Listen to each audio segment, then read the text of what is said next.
ଆମେ ସମସ୍ତେ ପତିତ ଦେବଦୂତ ବା ୱାଚର୍ସମାନଙ୍କ କଥା କେଉଁଠି ନା କେଉଁଠି ଶୁଣିଛେ, ସେଇ ଯେଉଁମାନେ ମାନବୀୟ ସ୍ତ୍ରୀମାନଙ୍କ ପ୍ରତି ଆକୃଷ୍ଟ ହୋଇ ସ୍ୱର୍ଗରୁ ତଳକୁ ଖସି ଆସିଥିଲେ। କିନ୍ତୁ ଯଦି ମୁଁ କହିବି ଏହି କାହାଣୀର ଆଉ ଗୋଟେ ଦିଗ ଅଛି ଯାହା ବିଷୟରେ ଖୁବ୍ କମ୍ ଲୋକ କଥା ହୁଅନ୍ତି, ଆଉ ସେଇଟା ହିଁ ବୋଧେ ସବୁଠୁ ଗୁରୁତ୍ୱପୂର୍ଣ୍ଣ। ଆସନ୍ତୁ ଆଜି ସେହି ଅକୁହା ଦିଗକୁ ଟିକେ ଖୋଜିବା।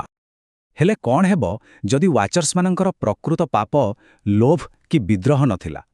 ଯଦି ସେମାନଙ୍କର ସବୁଠାରୁ ବଡ଼ ଭୁଲ ଥିଲା ମଣିଷକୁ ଶିକ୍ଷା ଦେବା, ଏମିତି କିଛି ଜ୍ଞାନ ଦେବା ଯାହାପାଇଁ ମାନବ ସମାଜ ସେତେବେଳେ ପ୍ରସ୍ତୁତ ହିଁ ନଥିଲା?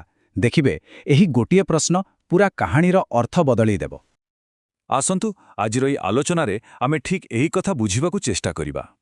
ପ୍ରଥମେ ଦେଖିବା କେମିତି ଶିକ୍ଷାଦାନ ଏକ ଅପରାଧ ପାଲଟିଗଲା।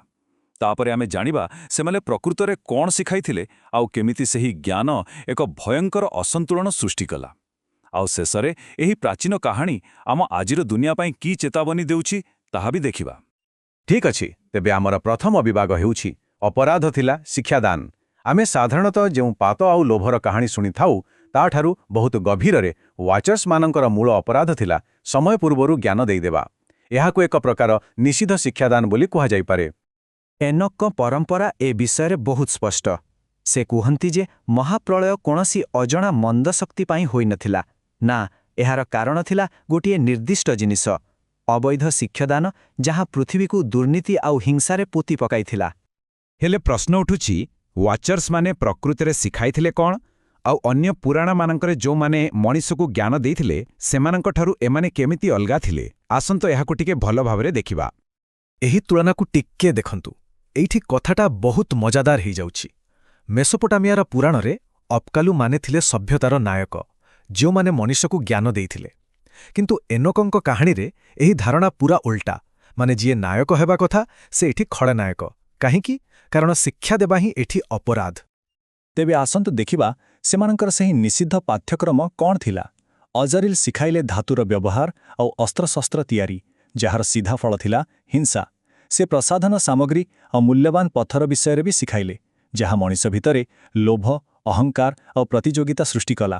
ଆଉ କିଛି ଦେବଦୂତ ଯାଦୁବିଦ୍ୟା ଆଉ ଜ୍ୟୋତିଷ ଭଳି ଗୁପ୍ତ ଜ୍ଞାନ ଦେଲେ। ମୋଟ ଉପରେ କହିବାକୁ ଗଲେ ସେମାନେ ମଣିଷର କ୍ଷମତା ତ ବଢ଼େଇଦେଲେ, କିନ୍ତୁ ତାକୁ ସମ୍ଭାଳିବାର ଜ୍ଞାନ ଦେଲେନି। ଆଉ ଏଇଠୁ ଆରମ୍ଭ ହେଉଛି ଆମ ଆଲୋଚନାର ସବୁଠୁ ଗୁରୁତ୍ୱପୂର୍ଣ୍ଣ ଦିଗ। ଏମାନଙ୍କର ଶିକ୍ଷା କାହିଁକି ଏତେ ବିନାଶକାରୀ ଥିଲା? ଏହା କେବଳ ଗୋଟେ ପୁରୁଣା କାହାଣୀ ନୁହେଁ, ବରଂ ଏହା ଆଜି ବି ଆମ ସାମ୍ନାରେ ଥିବା ଗୋଟେ ବଡ଼ ଦ୍ୱନ୍ଦ୍ୱକୁ ଦେଖାଉଛି। ଟେକ୍ନୋଲୋଜି ବନାମ ନୈତିକତା। ଏହାକୁ ବୁଝିବା ପାଇଁ ଗୋଟେ ଶବ୍ଦ ବ୍ୟବହାର କରାଯାଏ, ନୈତିକ ପ୍ରସ୍ତୁତି ବା ଇଥିକ୍ସ ରେଡିନେସ୍।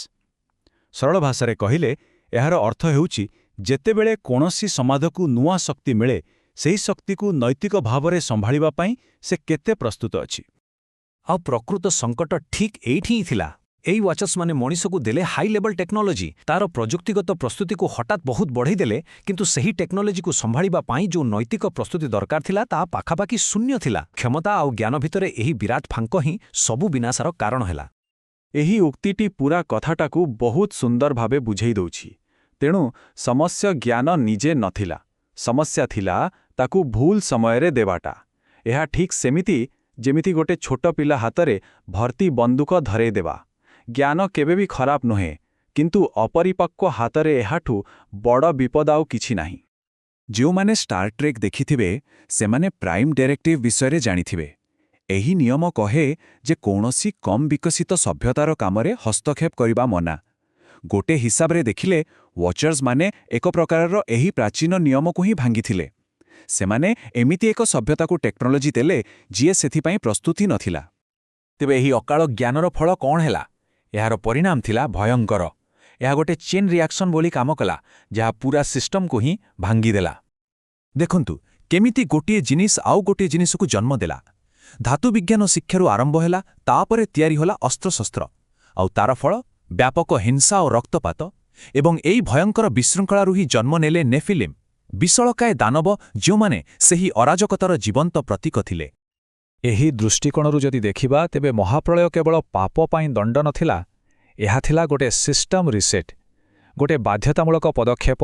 ଯେତେବେଳେ ଗୋଟେ ଭୁଲ ଦିଗକୁ ଯାଉଥିବା ସିଷ୍ଟମକୁ ସୁଧାରିବା ପାଇଁ ଏହା ଛଡ଼ା ଆଉ କିଛି ଉପାୟ ନଥିବା। ଆଉ ଏବେ ଆସନ୍ତୁ ଆମ ଆଲୋଚନାର ଶେଷ ଏବଂ ସବୁଠାରୁ ଗୁରୁତ୍ୱପୂର୍ଣ୍ଣ ଭାଗକୁ। ଏହି ପୂରା କାହାଣୀର ପ୍ରକୃତ ବାର୍ତ୍ତା କ'ଣ? ଏଥିରୁ ଆମେ ପ୍ରକୃତରେ କ'ଣ ଶିଖିବା କଥା?